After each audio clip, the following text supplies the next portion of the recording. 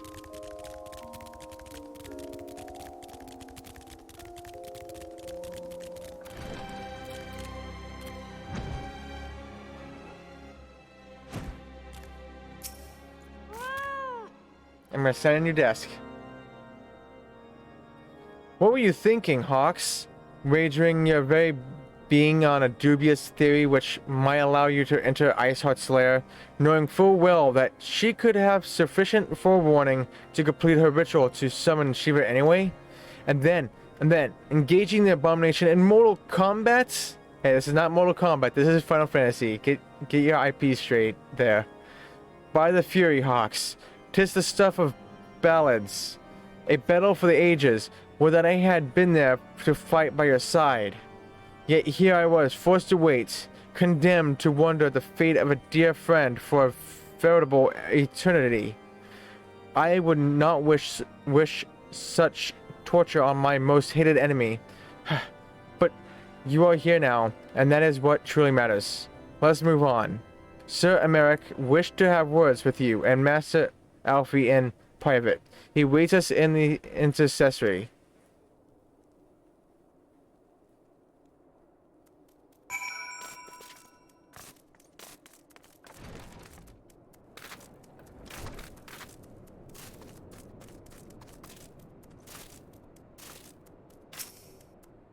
Greetings, sir. I shall show you in at once.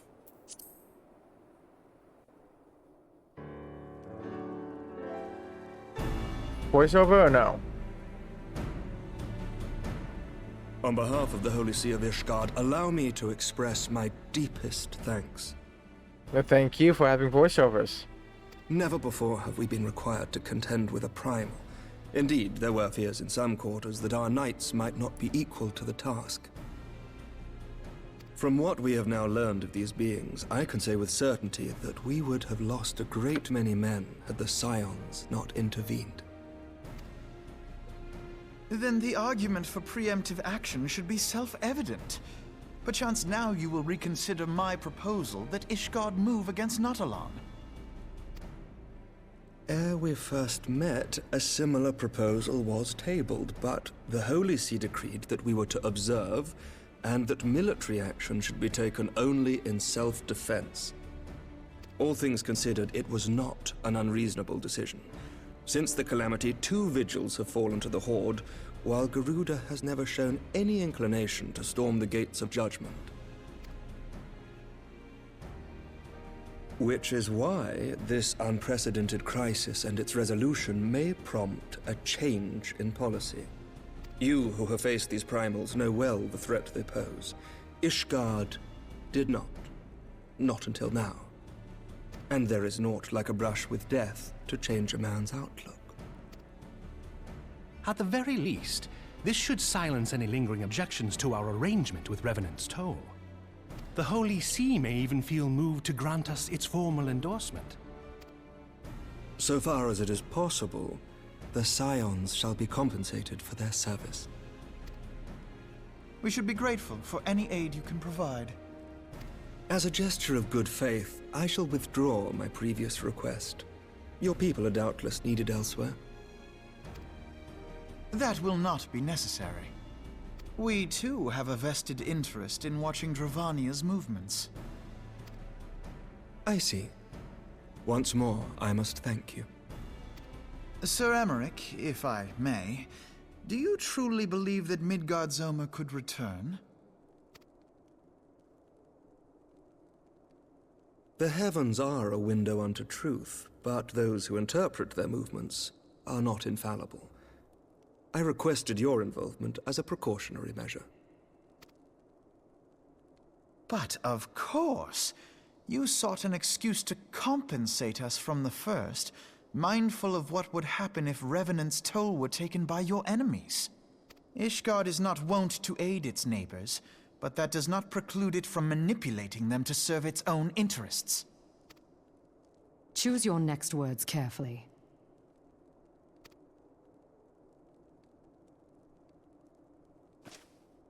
Do you know what sort of man becomes Lord Commander of the Temple Knights? One who comes from good stock. I did not. Yet here I am. Now, why do you suppose that is? Because I swiftly learned to tell the difference between words, deeds, and beliefs. You are correct, Master Leveilleur. Ishgard desires to see Revenant's toll flourish, as it would present a troublesome obstacle to our enemies from the south. We are so glad to be of use to you. As we are to you. Ours is a mutually beneficial arrangement, lest we forget, one born of necessity. The dragons grow more restless by the day, and the heretics harry us nigh without cease. We have contended with such troubles for centuries, but there are limits to even our endurance. Yet as a pauper is loath to part with his meager possessions, the leaders of Ishgard are not wont to render up their trust to outsiders. But with perseverance on our part, they may yet be made to see the light. Nevertheless, one must take care when walking the road less traveled. Wise words, Sir Emmerich. I shall make a point to remember them. I must apologize for my earlier outburst. I hope it will not sour our good relations. Not at all. You but spoke from the heart. I trust you understand that at times my duties may prevent me from meeting with you. On such occasions, my second-in-command will speak for me.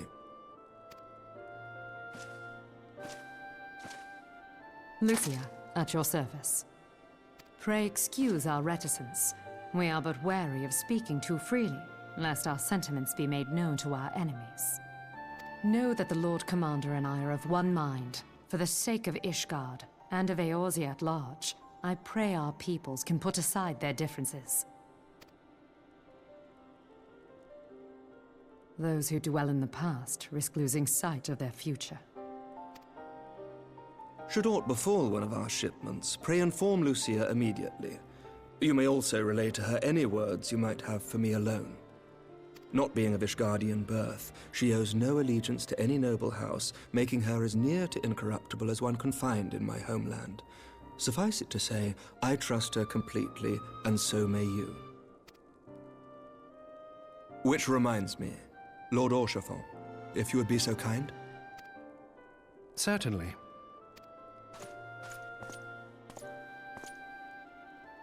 In times such as these, trust is ever in short supply.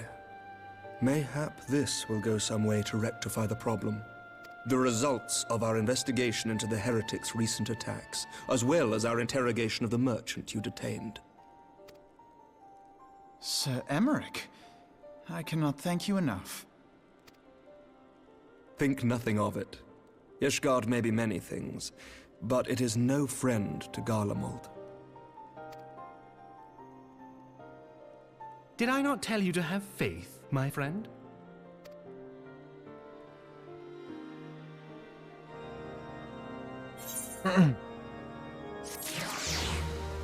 That is 15 quests out of 18 done.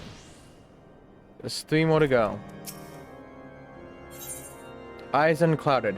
For one with reason to celebrate, Alfie looks rather grim. It would seem we have much to discuss with our friends at the Rising Stones. If what you say is true, Iceheart's method of summoning Shiva defies all precedent. It necessitates a complete reappraisal of the primal threat and of our approach to combating it. Moreover, there are grave ramifications if word of this incident reaches Imperial ears. The Garlean Empire believes that primals are an insufferable menace, that their mere existence is a threat to this very star. As such, they deem any action taken against the beast tribes to be justified by default.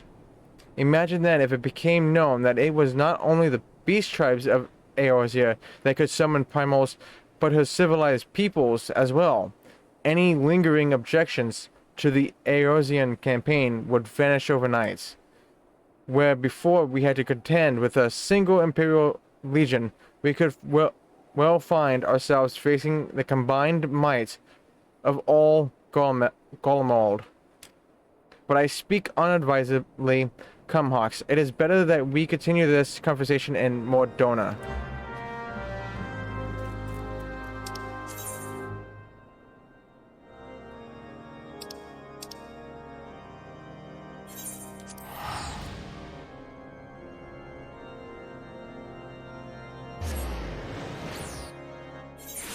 Yeah, Linnea, I'm doing story stuff. I am ignoring. I'm ignoring side quests, even though how much I really want to do them.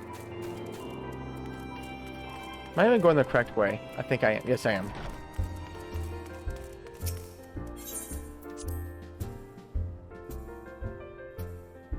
Keep on keeping on. Now I'm gonna next time I'll just be doing side quests. Not gonna lie, maybe Monday and Wednesdays when I just play for 2 hours, I'll just do the side quest stuff and leave Fridays for story related stuff.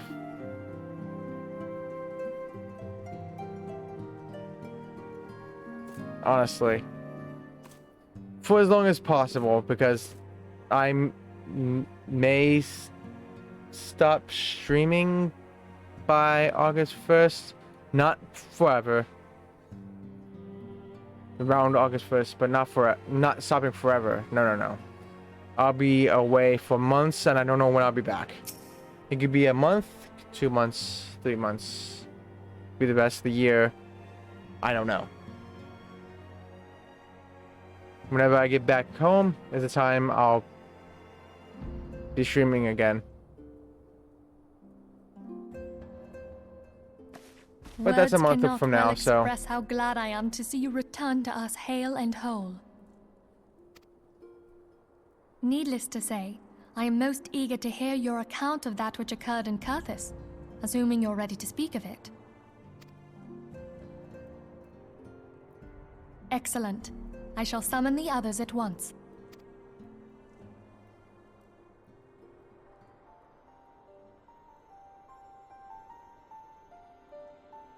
Yay, voiceover. I don't have to read. Let's go. Iceheart used her own body as a vessel for a primal soul? Master Louisoir's writings make no mention of such a possibility. Can we be certain this entity was a primal? As certain as we can be that good King Mogulmog XII was a primal, I should think. Both were ostensibly summoned. Let's not quibble over definitions. Of more concern is the implication that Iceheart retained her will, even after she was possessed. We are talking about a mortal, wielding the power of a primal. It can't possibly be that easy, can it? There must be some sort of sacrifice required. Or maybe she's just special? What qualities this woman possesseth, I know not. But full sure am I that she was groomed for this role.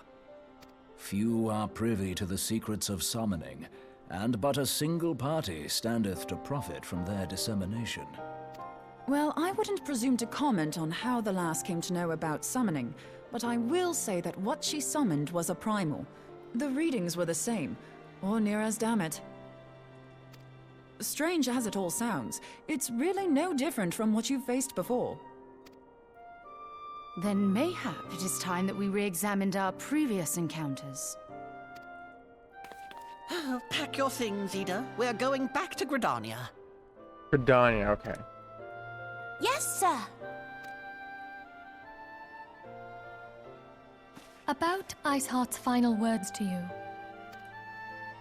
Hear, feel, think. Hydaelyn speaks to her as well. If Iceheart is blessed with the power of the Echo, she will doubtless have used it to further her goals. Or could it be that it was a revelation granted her by the Echo which first set her on this path? She did say that the Ishgardians were blind to the truth. Do you think she has knowledge of the origins of the Ishgardian-Dravanian War? It would do much to explain her unwavering conviction. Did not the Lady Iceheart implore thee to seek the Keeper of the Lake? And did she not imply that in so doing thou wouldst come to see with eyes unclouded? Midgard-Zoma was a king amongst kings who reigned for centuries on end. But he is dead and his wisdom lost to the ages. Unless the Ishgardians' fears are well-founded. It would seem we have yet another reason to stand watch over the Keeper of the Lake. For a mercy, we are well positioned to do so. Iceheart, Shiva, Ascians, and Midgard-Zoma. I shudder to think how they're all connected.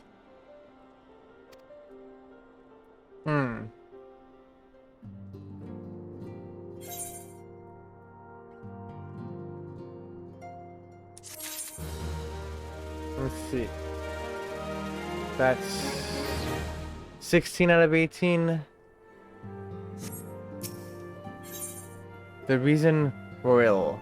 Minfilia would discuss how best to proceed in light of recent developments. I mean to score the annals for knowledge of Midgard-Zoma. Given his great age, I dare say he appears in more than a few. Do you hear that? The commotion outside. Would you see if aught is amiss?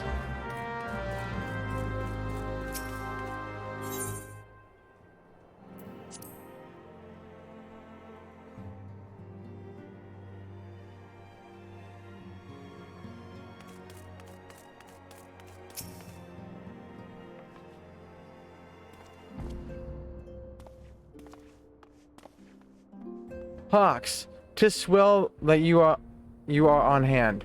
We have a problem. Royal has escaped. It happened shortly after the immortal flames took her into custody. She had been placed in the dungeon cell ahead of her coming trial, but apparently the accommodation was not to her liking.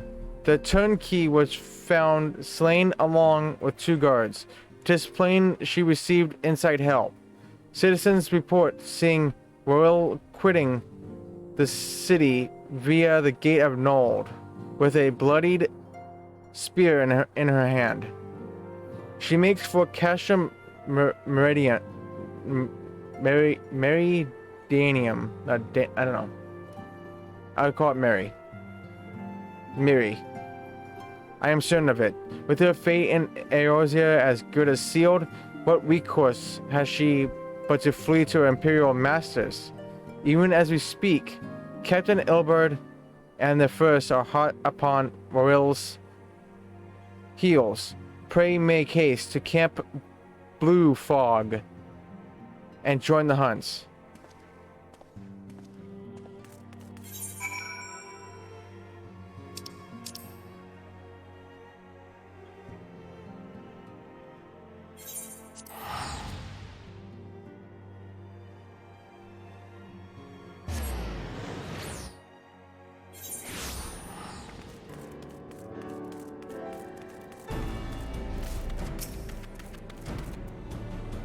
My thanks for coming, Scion. I have spoken with the soldiers here. They say that Royal walked through the camp not a bell ago. Aye, she walked right through. You did not miss here. We have Robin's decision to keep the matter secret to thank for that. Bad for morale, he said. As a result, not a single flame in the garrison made any attempt to detain her, and so here we are. Royal must not be allowed to reach Castrum Meridianium. Miri. I just call it Miri. Screw it. Just screw it. These damn words.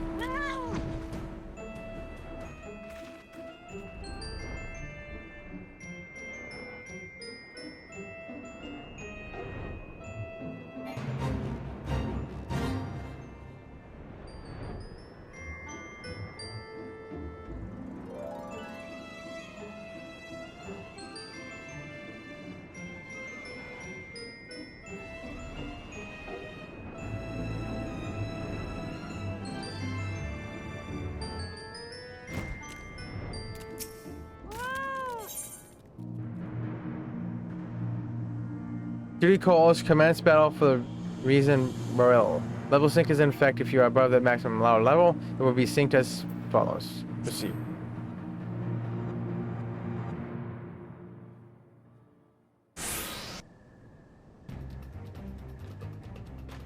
This wretch was with Morel. He threw himself at us that his mistress might escape. She didn't blink when we cut him down. Not even when he started screaming. No loyalty even to her own. The god's damned harpy. With me, Scion. We almost have her.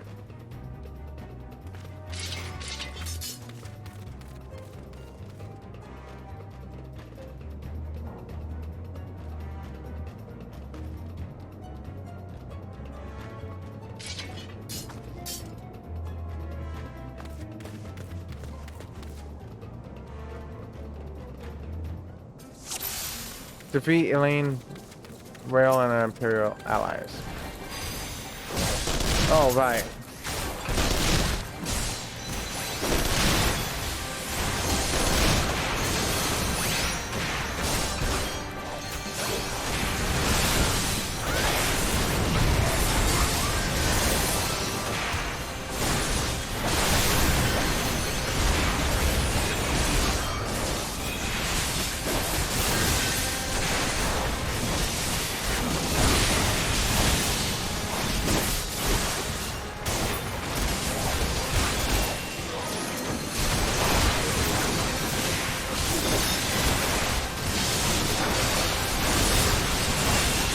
Shit, all those sounds.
Do I have to defeat something else now?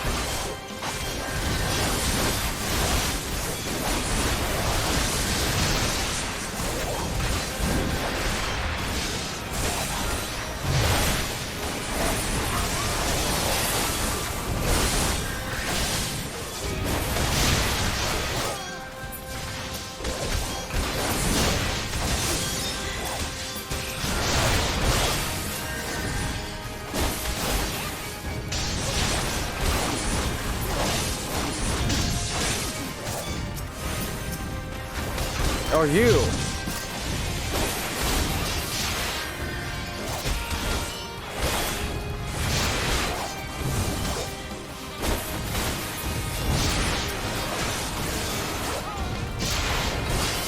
Yeah, you cannot get healed now.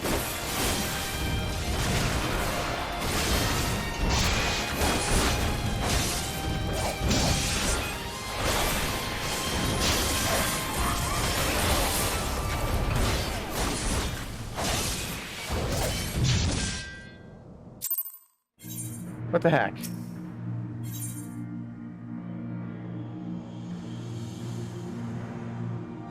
What the heck happened? Did it take too long?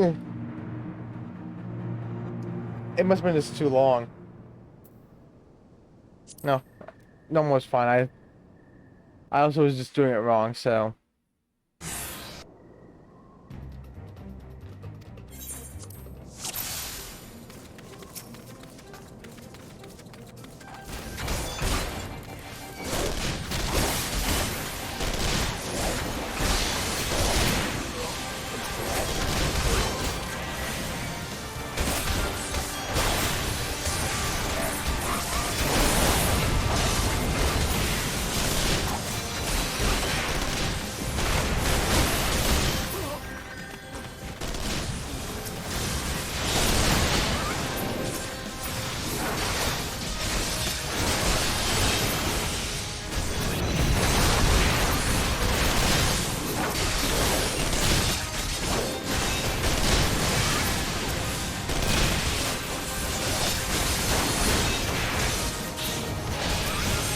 Go over here.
Like, what am I supposed to do exactly?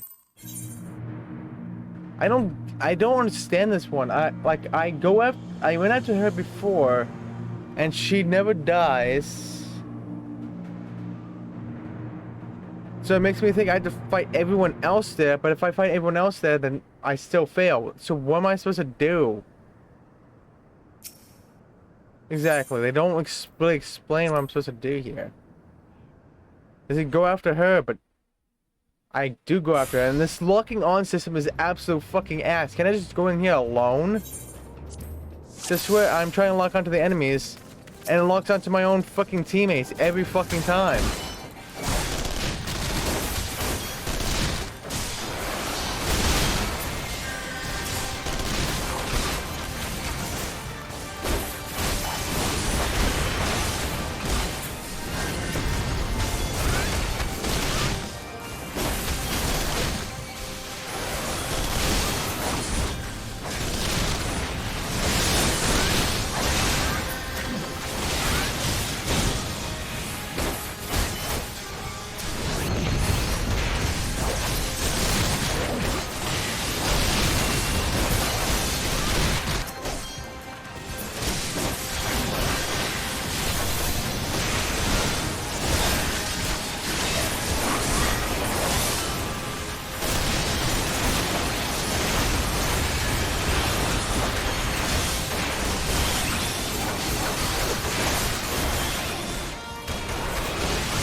See, I'm trying to lock on to that Deathclaw, but I can't lock on.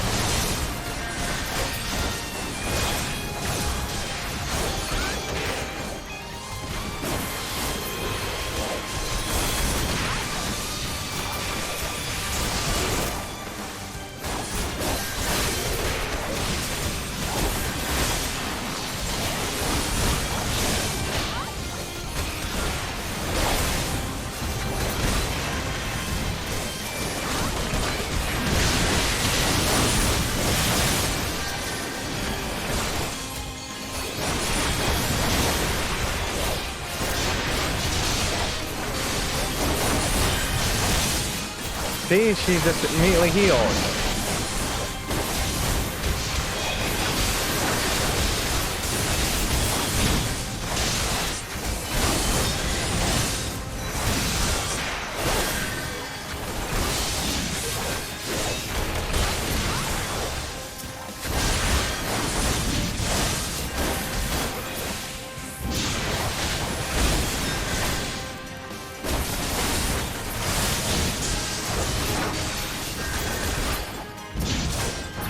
Will you stop locking on to my own damn teammates, damn it?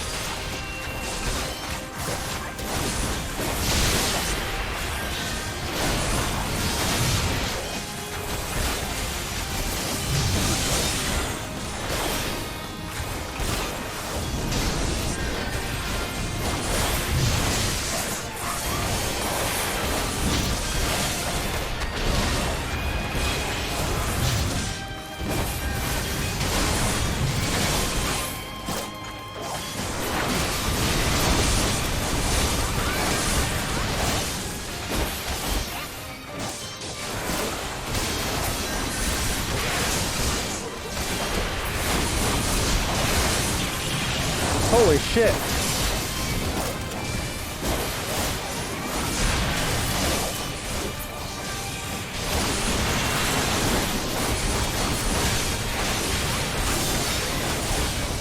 Like, what am I supposed to do? What am I supposed to do here? It's like he didn't think of this duty through. I took her down. She doesn't go down. She just heals at 1 health. So what am I supposed to do? Square Enix, who made this fucking duty? Like, seriously, what am I supposed to do? Protect this guy? I don't even know where the fuck he is. Just let me go in by myself. Leave these sons of bitches behind.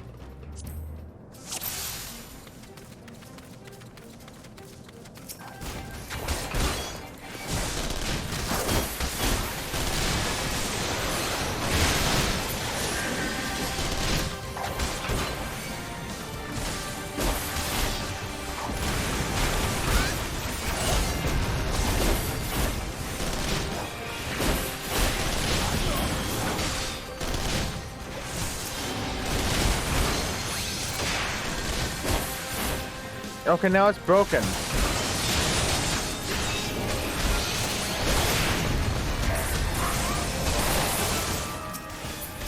Okay.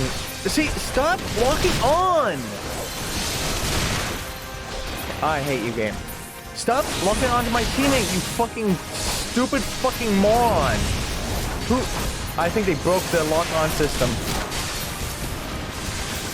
I can't even lock onto him now.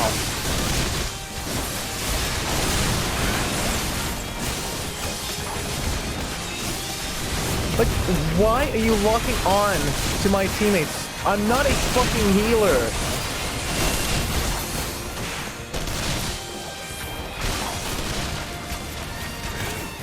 Honestly, they shouldn't. The only people that should be able to lock onto your teammates is if you're a healer. If you don't, you cannot lock onto your own teammates during battle.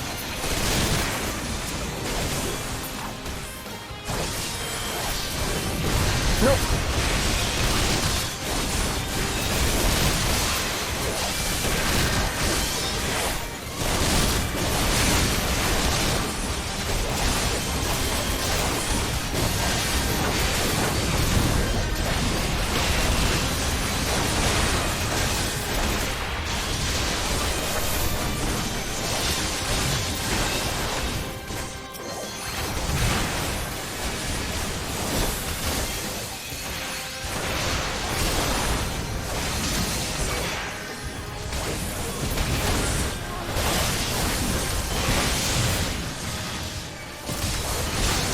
Will you stop?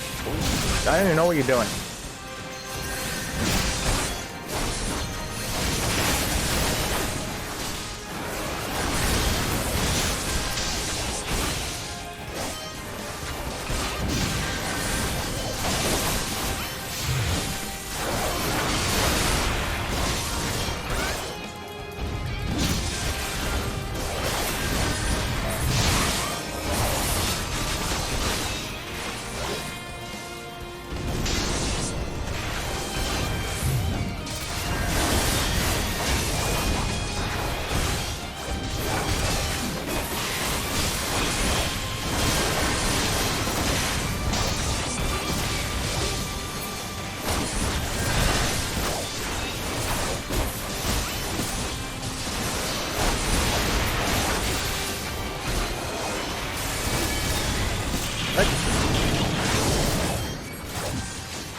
They made this duty impossible. They made it impossible. Like, I don't know what they did with the locking on system, but they broke it. Like, I have been looking at the enemies, pressing X on them, but it locks onto my own teammates every fucking time. It's like, fuck you. I wish they would change the system.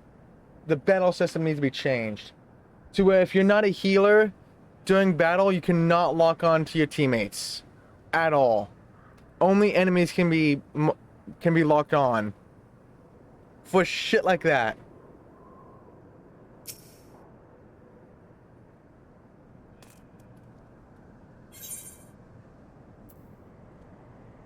I don't want to go down a fucking very easy, but I'm so tempted to.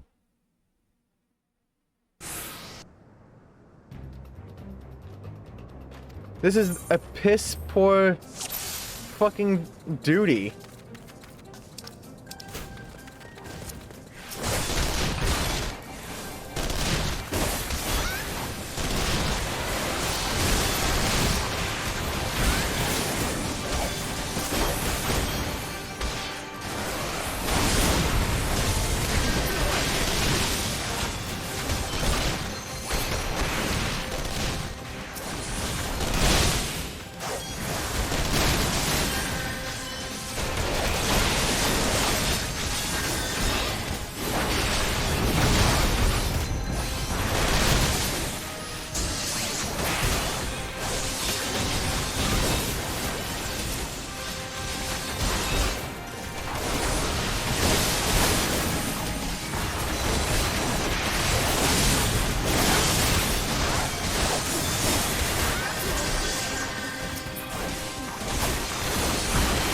No, stop locking onto him.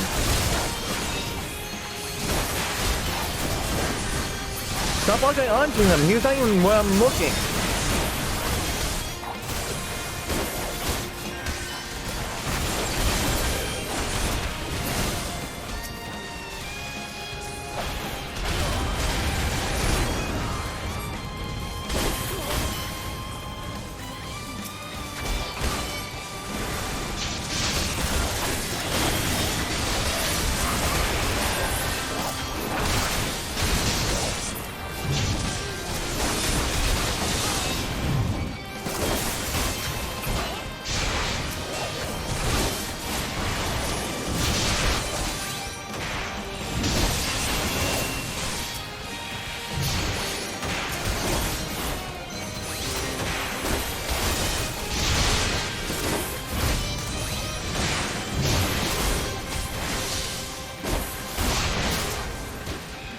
Like, why am I locking on to a dead body?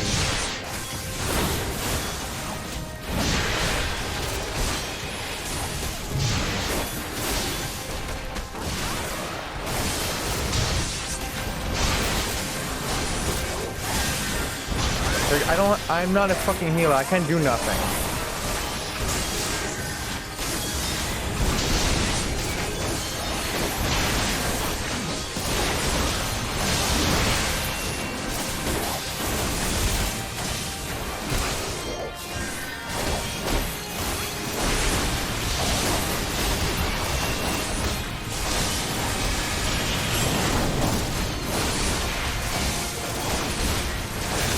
Would you stop locking on to him, you fucking stupid piece of shit?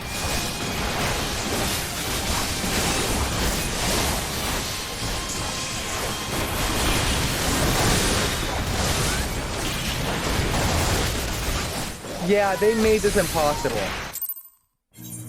Like, I don't know what I'm supposed to do. They need to change this combat system horribly. Combat, you cannot fucking lock onto your own fucking teammates unless you're a fucking healer. If you're a fucking DPS, you cannot lock on your own teammates. Period. Because there is way too many fucking people. What am I supposed to do there? There's literally absolutely fucking nothing that I can do there.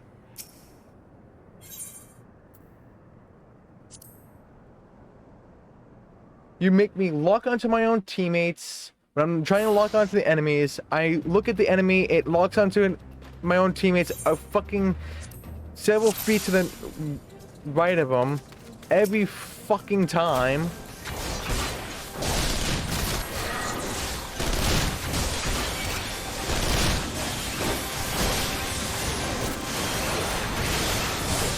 Yeah, because this is the most bullshit, stupid fucking system ever made. Like, why am I trying to freaking go after locking onto my own damn freaking teammates when I'm not a healer? I am a freaking DPS.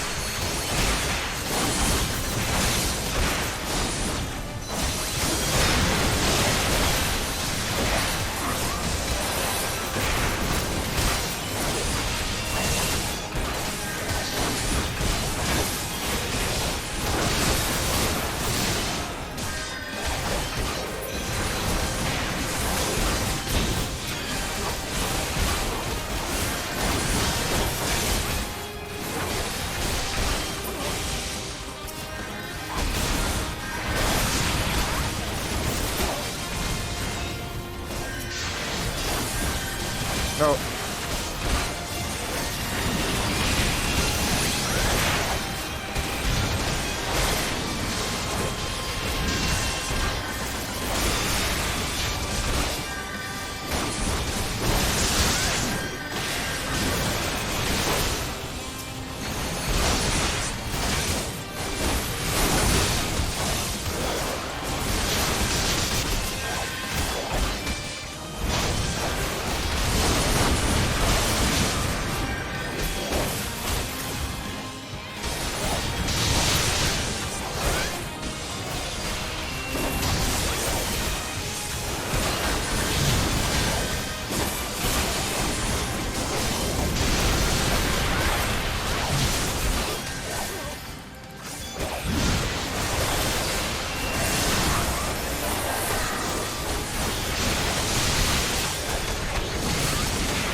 How?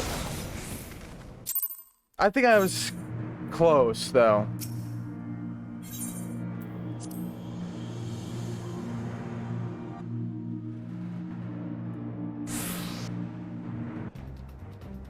But this is fucking stupid.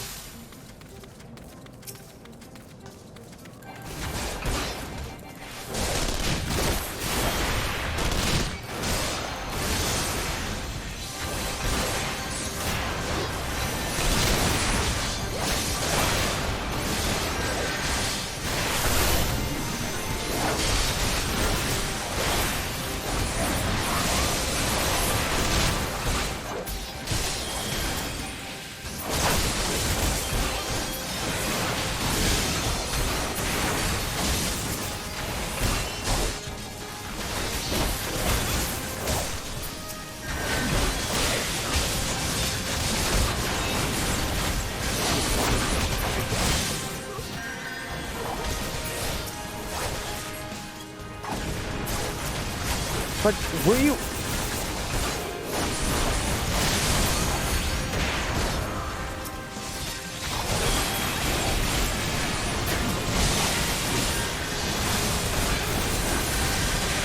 Why are you locking on him?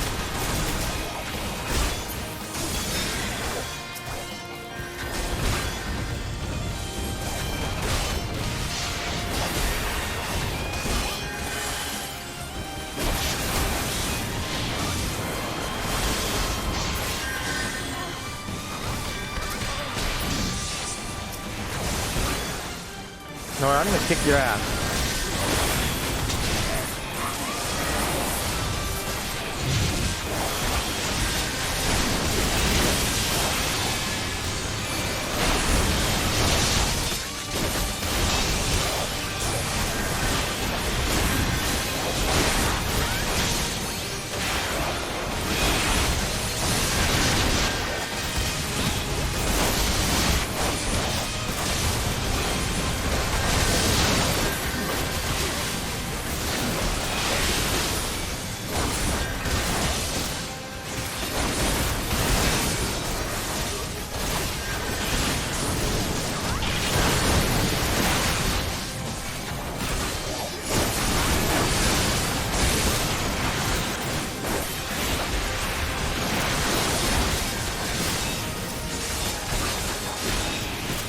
What are you fucking on to?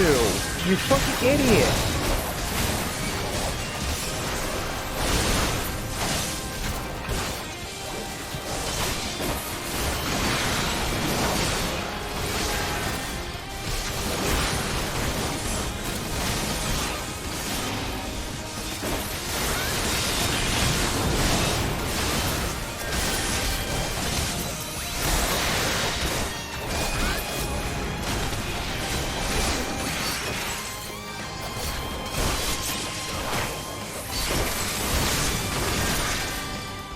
There we fucking go.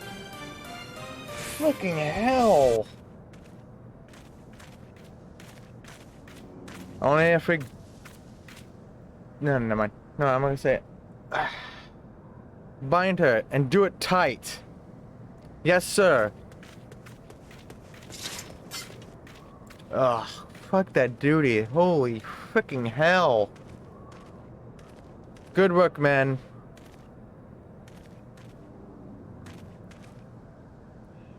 She and her Imperial cronies pushed us close, but we were better.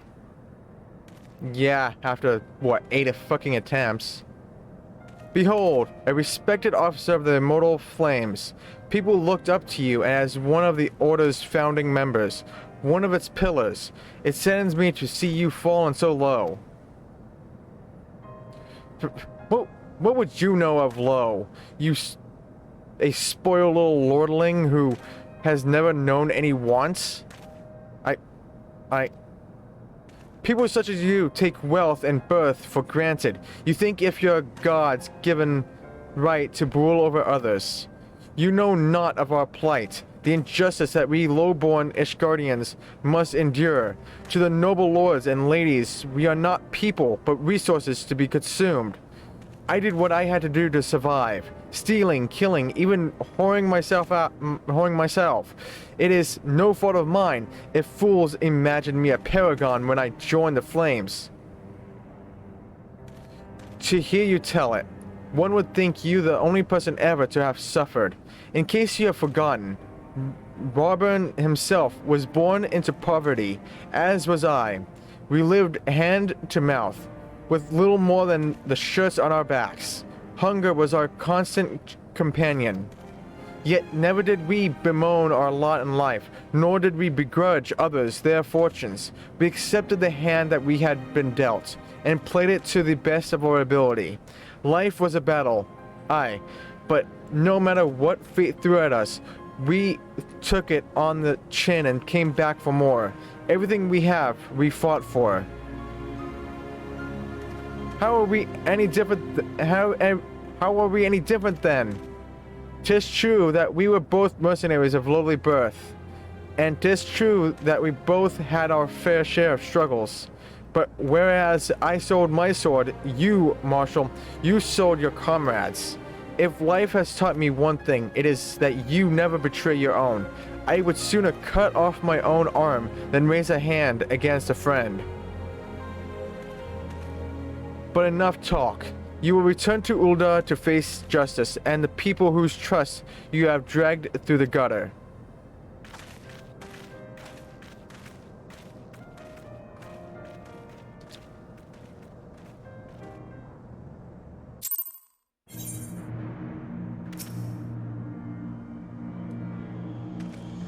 Not so much as a hint of remorse. 'Tis well that this sordid business is finally at an end. A friend's betrayal cuts deeper than steel.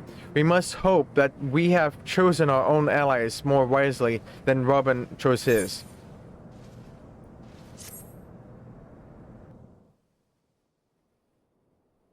I have heard.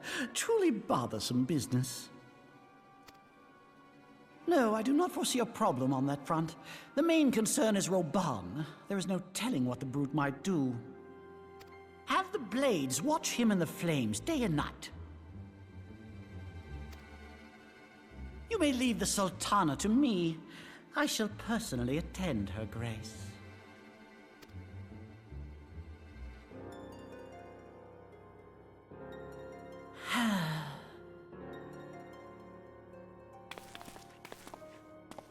Sever one of the East Aldenard trade routes. That ought to keep Lolorito occupied for a while. So now I know who's the betrayer. Nanamo Ulnamo.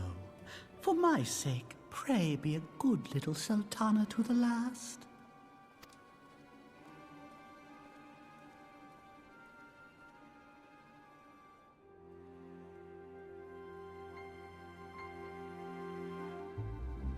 But why would they reveal that he's the betrayer? Like that, though. Kind of odd to do it like that. Thought they would try to keep that part of mystery. Like make you think like, oh, we got the betrayer. But in reality, we never did.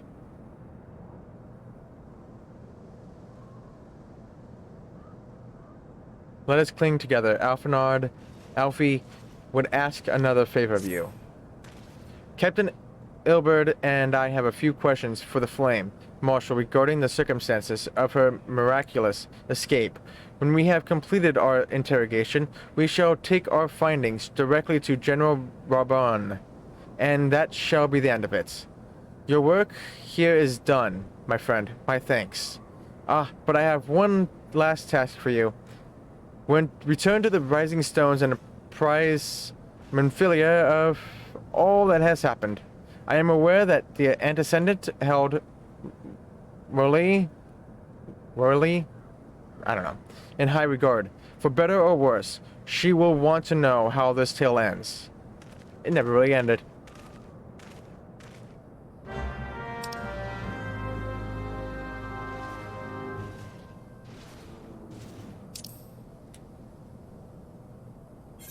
And this is the last quest of this patch.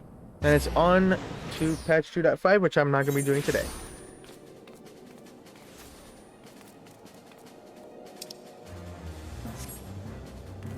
Screw it, that's fine, it's this way. But I still hold that opinion.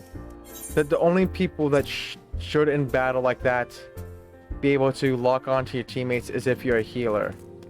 If you're a Dragoon or anything else, you cannot lock onto teammates while in battle.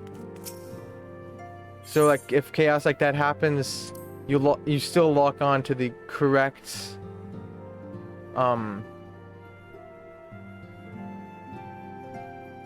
correct target. Because that was like several times I was trying to lock onto enemies, but because their hitbox was slightly off and my own teammates' hitbox was there somehow, I always locked onto them instead. And sometimes I swear I prioritize them over enemies, which is so weird.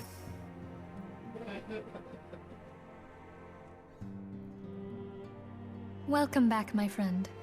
I have already received word from Alfino. Nah. I still call him just Alfie because screw it. To think that Flame Marshal Huayu was the Garlean agent. I know not what to say. Together with Robon, Eileen lent us much needed aid at the time of our Order's founding. She was particularly passionate about the need to tackle the primal threat. When we discussed the subject, her eyes fairly shone with determination. Whatever else she may have been, I choose to believe that it was her true self with whom I spoke then. But now is not the time to dwell on such matters. I have an important announcement to make regarding our effort to defeat the Ascians. We shall begin as soon as everyone is assembled.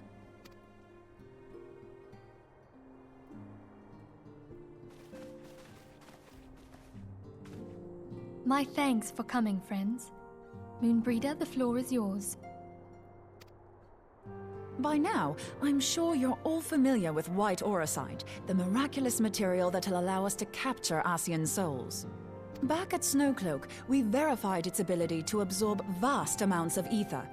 Alas, it leaves something to be desired in the area of stability. The stone can only store ether for a short while before expelling its contents. In addition to Auracite's inherent limitations, we must needs be wary of our enemy's strength. Our foe draweth upon an infinite wellspring of power. Even should we succeed in entrapping him, the stone will not long contain his wrath. Meaning that, if we want to kill the swine, we'll have to be quick about it.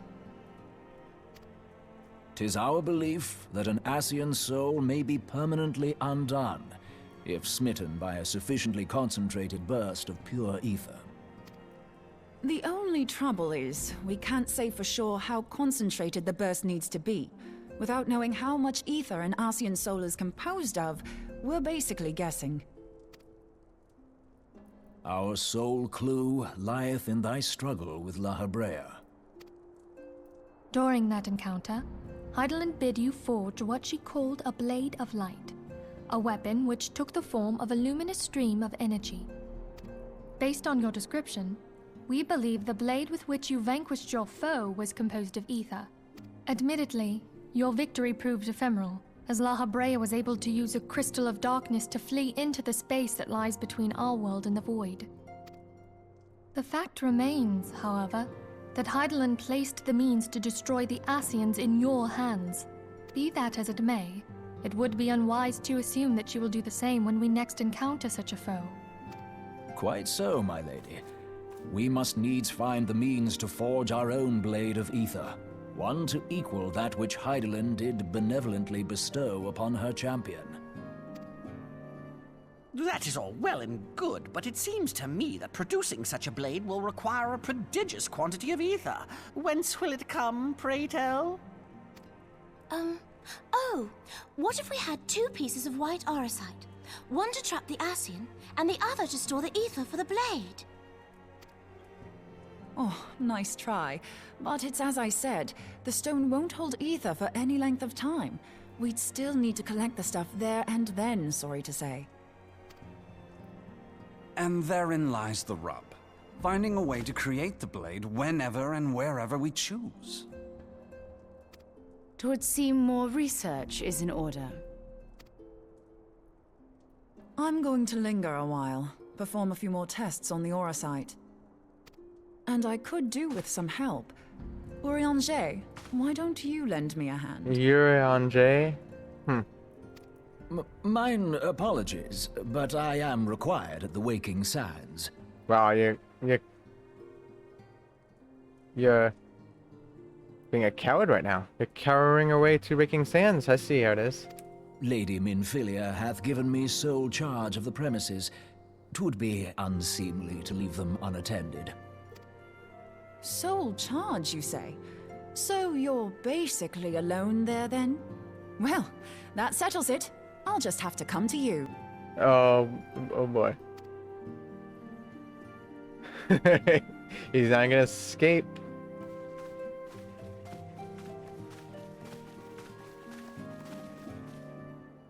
While you were afield, word arrived from the Sharlayan motherland. You will recall that a survey party was dispatched to investigate the incident at the Isle of Val. What they discovered was troubling, to say the least. According to the report, the Isle has been erased from existence. 'Twas as if a hole had been torn in the very fabric of reality.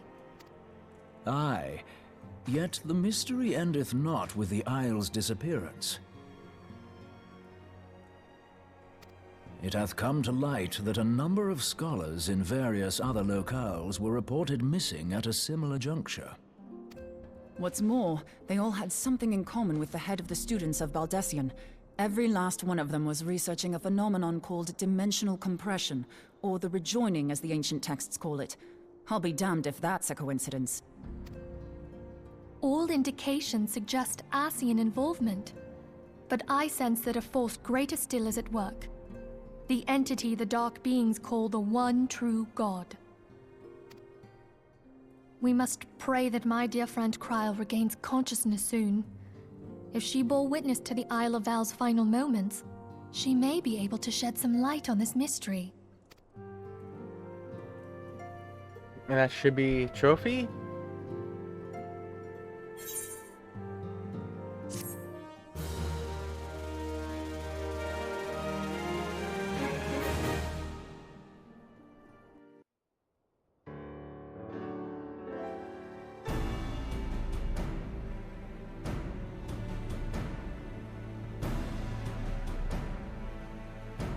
Following the calamity, the forces of the 14th Imperial Legion entrenched themselves in strategic locations across Eorzea.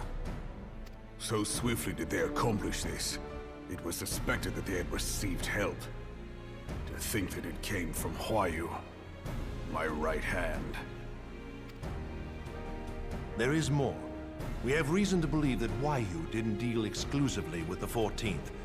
She also answered to a higher authority in Garlemald. But this higher authority could not have been the Emperor.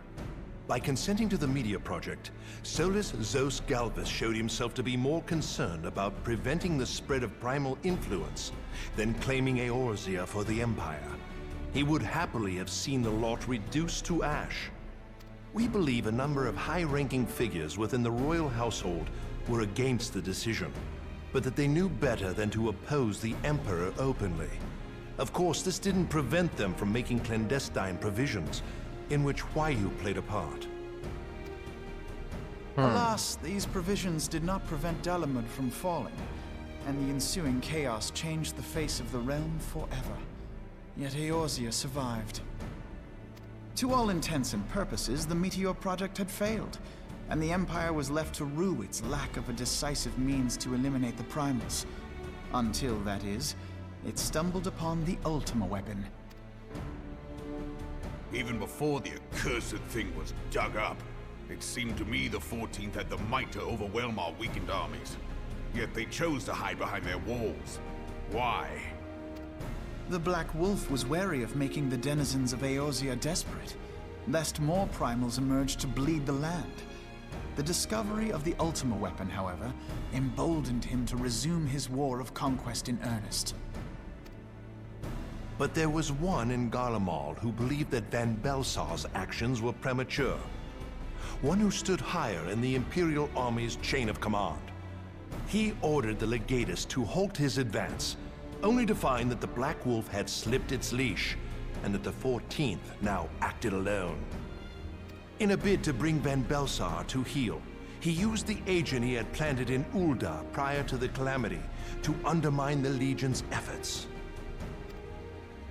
A man who outranks Van Belsar, yet opposed the late Emperor's decision to annihilate Eorzea. This could only be the former High Legatus of the Garlean army, now known as Emperor Varus Zos Galvus. So he was Huayu's true master. But one of several in actual fact. We've learned that even as Huayu served the Empire's interests, she sold Imperial secrets to a certain faction in Eorzea. In so doing, she helped to maintain the status quo, thus prolonging the conflict. Considering who stands to profit from war, it isn't hard to imagine who her other masters were. Seven hells! You mean to say that she was a double agent? Huh, triple, if you consider her services to Van Belsar and the new Emperor as separate. As neatly as these pieces seem to fit, one aspect of the puzzle remains unclear to me. By whose will was the Marshal feeding intelligence to the heretics? And try as I might, I fail to see how aiding their cause would profit either her Imperial or Monetarist masters. Could it be that another hand is at work here? If so, Huayu must be made to reveal whose it is.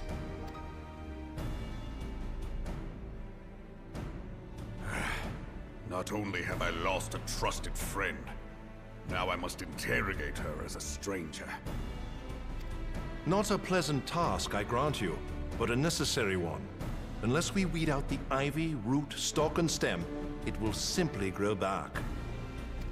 I know that full well. Those closest to Huayu have already been detained, and I will question them alongside her. General, pray keep in mind that there may be unwitting abettors among them. All will be treated fairly. On that you have my word. Those who are innocent have no cause to fear. You have ever been a friend of truth, General. I hope the unpleasant task of weeding out falsehood will not detain you too long. Though it be for the sake of Eorzea, doubting one's comrades is poison to the soul. And with that, I take my leave.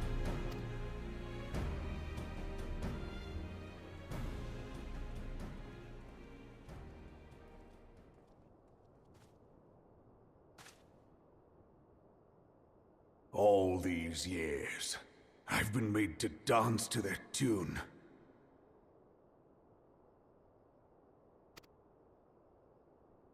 How could you, Huayu? How could you side with them? Those cankers who take from this land and give naught in return, who use their power to disempower and grow fat while the people starve. I know you can hear me, monitorous scum! Your crimes will not go unpunished! One day I will purge this land of your sickness before the eyes of the 12, I swear it!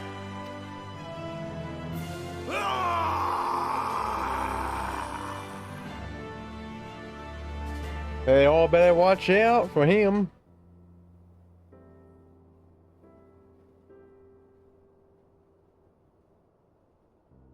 I shall have no further need of you this day. Your Grace. Lady in Waiting. That's her name.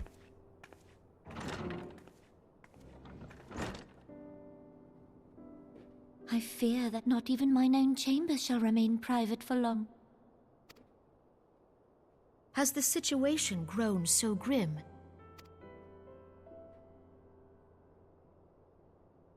Ever since he proposed the Cartiner Reclamation Bill, Teleji Adeleji has risen to greater prominence upon the backs of impoverished refugees. The Monetarists were ever united in their pursuit of profit, but the man's actions have torn a rift in their ranks. They snap at each other as rabid dogs. Yet now is not the time to be bickering among ourselves.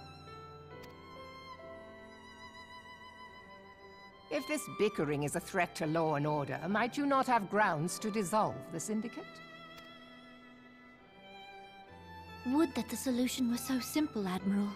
Alas, my moving to dissolve the Syndicate is certain to spark outrage among the influential merchant class, whom the Cabal represents. This would serve to exacerbate the current unrest, and peace would slip still further away. Be they rich or poor, natives or refugees, all who reside in Ul'dah have a right to pursue happiness. It is the duty of a ruler to protect this right. If I am to perform my duty, I must needs tread warily. It would not do to make enemies heedlessly. Were Lord Lolorito here, he would doubtless say that I have my head in the clouds.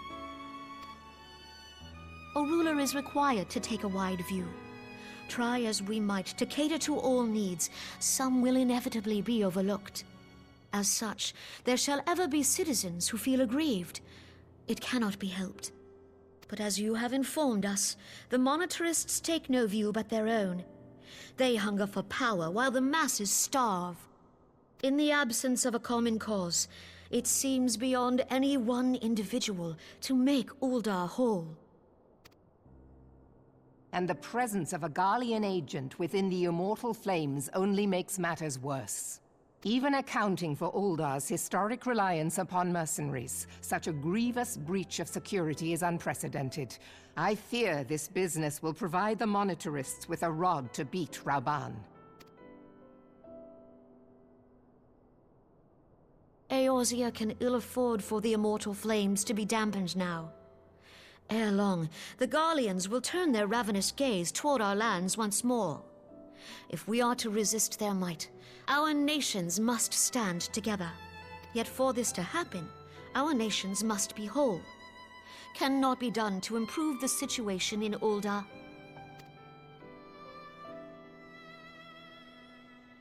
The true wealth of Ul'dah lies in the health, happiness, and hopes of her citizens.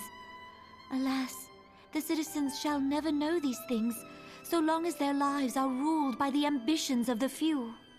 The monetarists claim to represent the best interests of the people, but in sooth they desire only to manipulate them for their own selfish ends. For the government to serve the people, it must be formed of the people. For Ul'dah to move forward, it is not only the Syndicate that must be dissolved. Nay, you jest. My friends, it was for no other reason than to make known to you mine intent that I requested your presence here.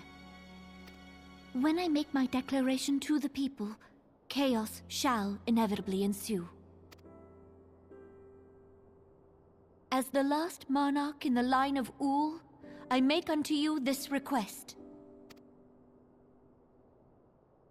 Help Roban to preserve order and protect the people. Forsake them, and you forsake yourselves. For a strong Eorzea will ever have need of a strong Ul'dah.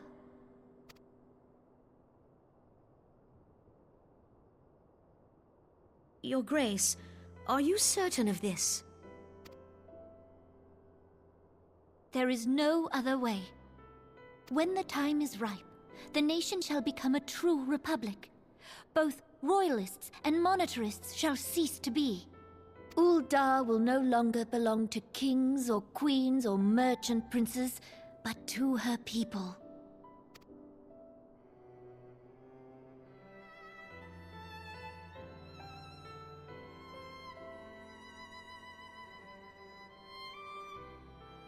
Roban, forgive me for casting aside all that you have toiled for in my name.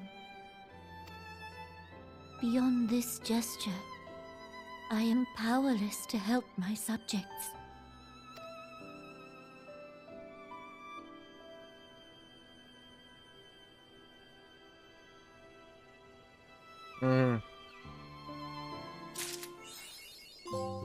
Dreams of Ice. Well, one trophy after all this time. That's 5 hours. That's actually 2 hours and 20 minutes longer than I was going for. 3%, holy crap. 3%.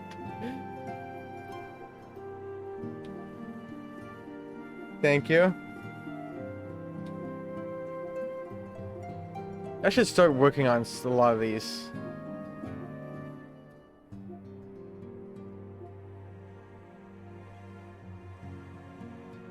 What do you mean by instanced dungeon raids?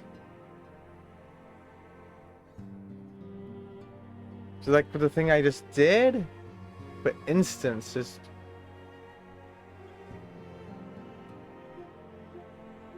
Or trials. Okay. And trials... I don't even know what trials are in this. They get to go in instance for it? Gotcha.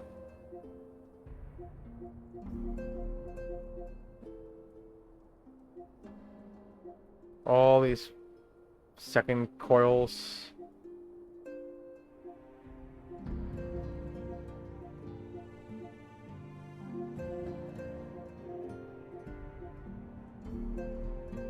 Complete the tower at Paradigm's Breach. I don't know what that is. And that's Heaven's Ward. Then Stormblood. Shadowbringers. Endwalker and all its, I guess, update. I like that this somehow this Endwalker gets so many DLC trophy things, but Shadowbringer doesn't. Like, I understand why Stormblood and Heavensward doesn't have them, because they released after. They released before, way before PS5 version came out.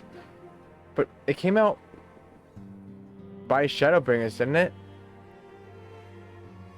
The Summer Alliance raids. Gotcha. Like this, even this proves it. They came out.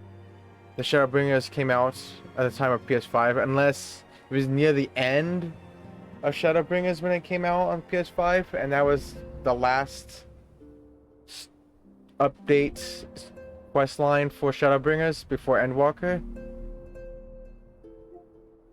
That Endwalker was all PS5, which they separated them. But they added so much more trophies in this. Jesus. Look at all that.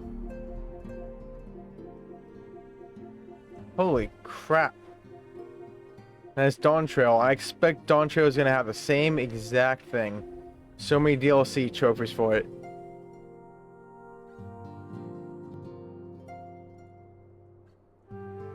But yet, we are now 2 patches away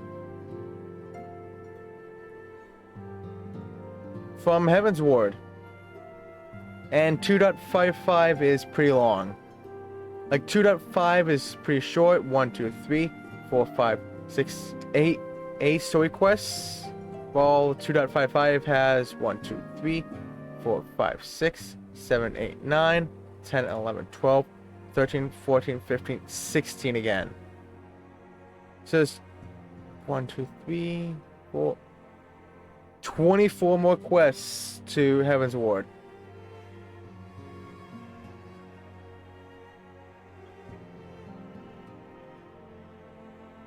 And a whole bunch of Heavensward. Holy crap. How many quests is that too? There's not that much Heavensward, post Heavensward patch quests by the looks of it. There's a lot more between A Realm Reborn and Heavensward than there is between Heavensward and Stormblood. 1, 2, 3, 4, 5, 6, 7, 8, 9, 10, 11, 12, 13, 14, 15, 16, 17, 18, 19, 20, 21, 22, 23, 24, 25, 26, 27, 28, 29, 30, 31, 32, 33, 34, 35, 44. Yep, 44 quests from Heavensward to Stormblood. That is way less than Realm Reborn to Heavensward.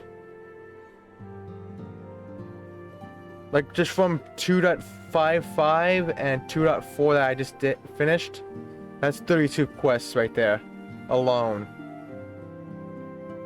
So let's actually see how many there is.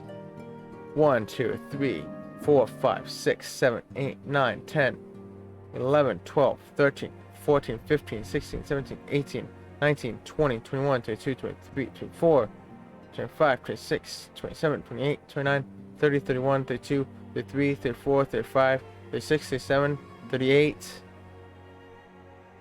54, 62, 78 quests. So yeah, that's like, about 40 less quests to get from Heavensward to Stormblood. How about it's Stormblood 2? Oh, that's not even that bad either. 1, 2, 3, 4, 5, 6, 7, 8, 9, 10, 11, 12, 13, 14, 15, 16, 17, 18, 19, 20, 21, 22, 23, 24, 25, 26, 27, 28, 29, 30, 31, 32, 33, 34, 35, 36, 37, 38, 40. So it's 4 less quests this time. How about Shadowbringers to Endwalker? That looks pretty long. Not super long, but long enough. 1, 2, 3, 4, 5, 6, 7, 8, 9, 10, 11, 12, 13, 14, 15, 16, 17, 18, 19, 20, 21, 22, 23, 24, 25, 26, 27, 28, 29, 30, 31, 32, 33, 34, 35, 36, 37, 38, 39, 40, 41, 42, 43, 44, 45, 46, 47, 48, 51. Okay, so that increases. And Endwalker to Dawntrail is definitely long. Because there's a lot of trophies for Endwalker.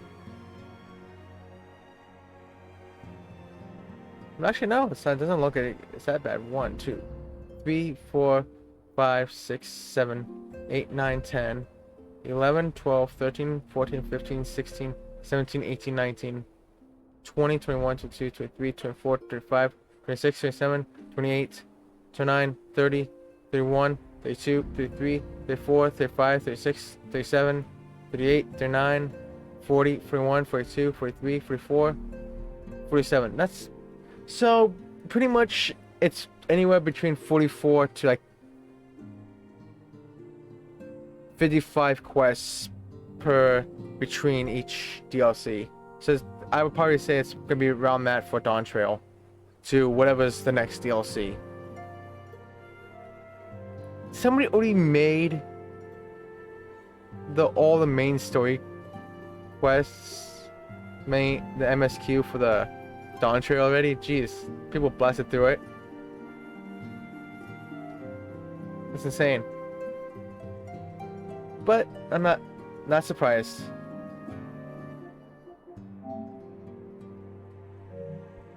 I don't know who that is, but yep. But it is going to be it though. We made some great story progress. I could skip cutscenes, but if I'm gonna be streaming the story, I'm not. Oh yeah, you are right. That's probably how they did it. Never mind. Never mind.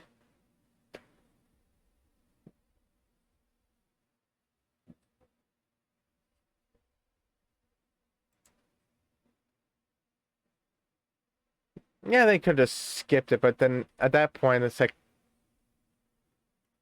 then why did you buy the DLC? Just skip the story. Because isn't that the main point of the DLC is to, for pretty much for the story? Because I don't think the gameplay would change all that much.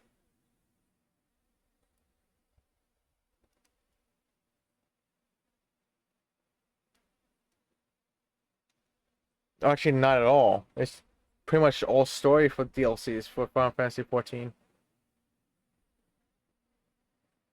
Unless they did it, they have like 2 characters and they just skip on one to update the this Wikia page for the walkthrough, and another profile where they actually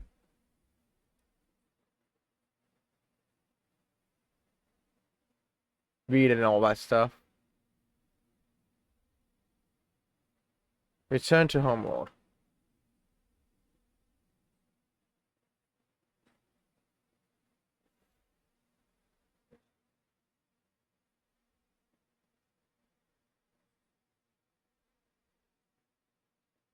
But really? I cannot return to my homeworld? What the fuck?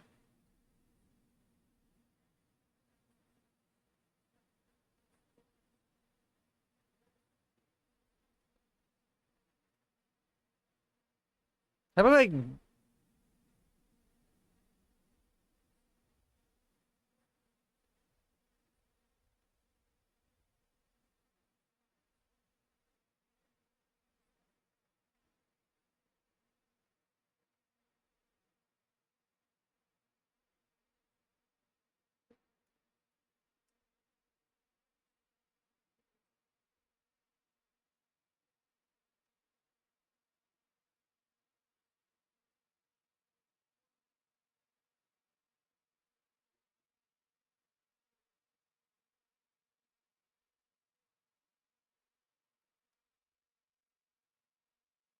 Whatever.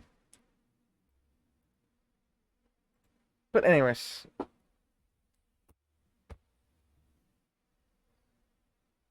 I came and returned to my homeworld. Then I got transferred to a different world instead. What the heck? Ah, stupid thing.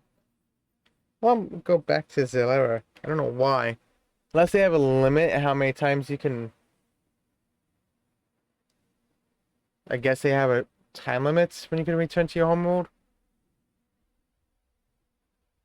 No, I'm trying to return to homeworld. And it said unable to do this at this time.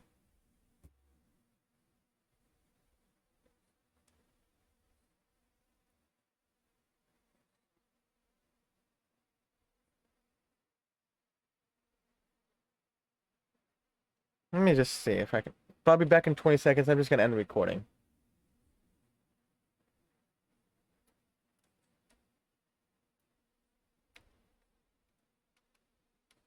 And like this.